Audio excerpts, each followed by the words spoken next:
whakafonga I TALAFOU le TUAP I lunga o anala leo 5 fa'o mo tasi o fitu tesi male fa, iwa tasi tesi male tasi, male fa mo iwa lua tesi male tasi.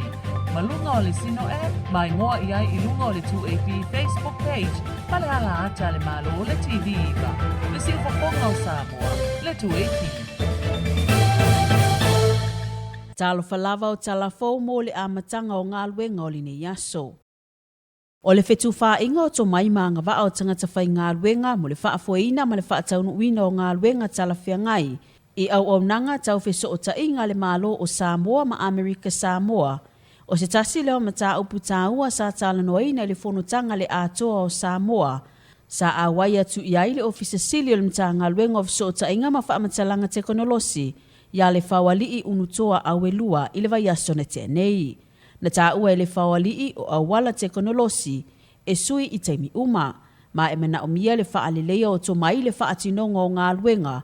E sao niuni ai I fesuia inga o Olo'o alia'e mai. Ona e le mafai o na tātou puleaina.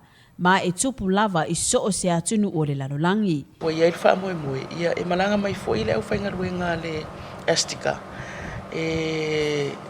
Sekon ia tātou.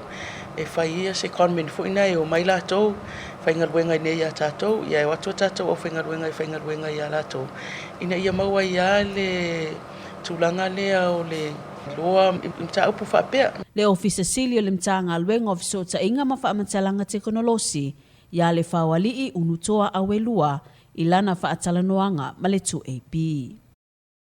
O le amawhaio na awai mai Amerika Samoa ia o onga le tātou Iunivesite Aoao o Samoa le papai ngala e a oina se tasi o tomai tau Fesootaiga ma Fa'amatalaga Tekonolosi.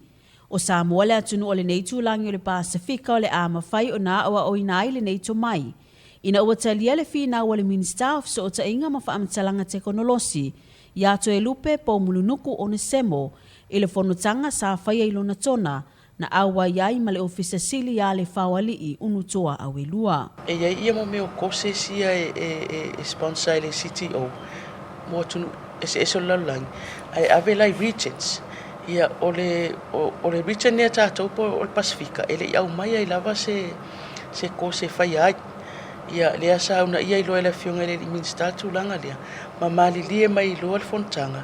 E au mai le course lea o le diploma in telecommunications.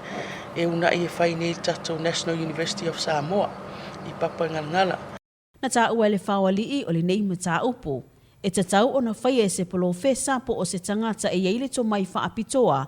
Mai le atunu'u o le aoa o inai le mta upo po o se tasi fo'i mai le tūlangi. Ma o le tamaitae polofesa ia Ioana Chan Mau. O lo o nafa ma le whai o le iloilonga.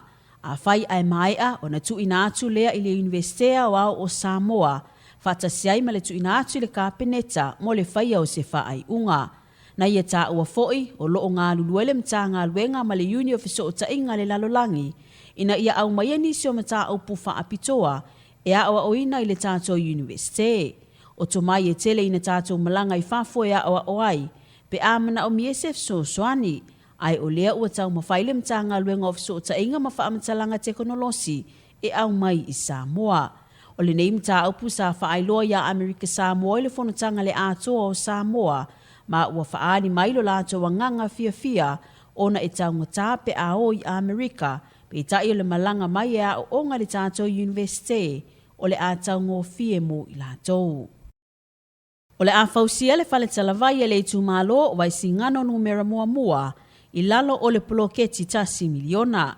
O lo o faiese whaatalanoanga se tasi o tamali I o le Itumalo o lo o au mau I siamani. E tu sai o la naofo e na te fausia le fale talavai ma se fo mai whaapitoa mo le Itumalo.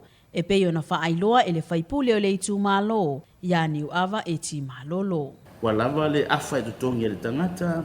Ia pe whaifua fo I talavai anai tangata mātutua.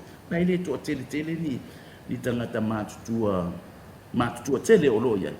Au pensiona. O le soifua maloloina o se tasi leo vaenga tau o le poloketi. Ua mafuai o na silasila le komiti o le Itumalo. E fausia se fale talavai whaapitoa. Ma ia se fo mai whaapitoa. e anga ia i tangata o le Itumalo pe amana o mia se Feso'otaiga. O se tase o vaenga tāu o le poloketi o amano school sipi, mō whāna waonga i le Iunivesite Aoao o Samoa, e pei o na iai whānau e tolu se fulu ua iai nei a le Itumalo. E tolu afe visa whaapitoa mō taito o lua ma whānau ma ia Australia mō atunu'u o le Pasefika, o loo i le polokalame mō ngā luenga whaavaitaimi. O le taimi nei e lua se fulu whaafe i le lua se fulu ma le lima afe, avanoa whai ngā luenga whaavaitaimi i totonu o le fitu masina, ma le whaamemoe e toi whaao popo e Australia. O le asia'e Samoa e le minista o atinae ma puipuinga o atunu'u o le Pasefika ia Pat Conroy, sa ia whaamanino ai le ave o le whaataua a le malo Australia i ngā luenga whaavaitaimi. Na saunua le minista o le nei whainga o le amanu ia ai malo e LUA. E pei o le siitia o le tamau ainga o ainga lima vaivai i Samoa, ai ua fesoasoani a Australia ona o le taulia ai o ni tangata e whaatinoina ngā luenga. Na ia whaailoa foi le whaie e Australia o a onga whaapitoa mō tangata o lo umalanga atu i ngā luenga whaavaitaimi ina ia siitia tomai whaao popo mō lātou ngā luenga. E silia ma le se fulu lima afe tāla Australia e lafo mai e tangata ngā luenga whaavaitaimi i Samoa i totonu o le fitu masina. TALAFOU nā mō le nei TAEAO, ia manu ia te le whiau mga luenga o le awhia ngai ma le tātou atunu'u. Whaafafonga i TALAFOU le 2AP i lunga o anala leo 5 Fa'aamo, Fa'amatalaga o fitu tesi ma le wha, iwa tasi tesi ma le tasi, ma le whamo iwa lua tesi ma le tasi.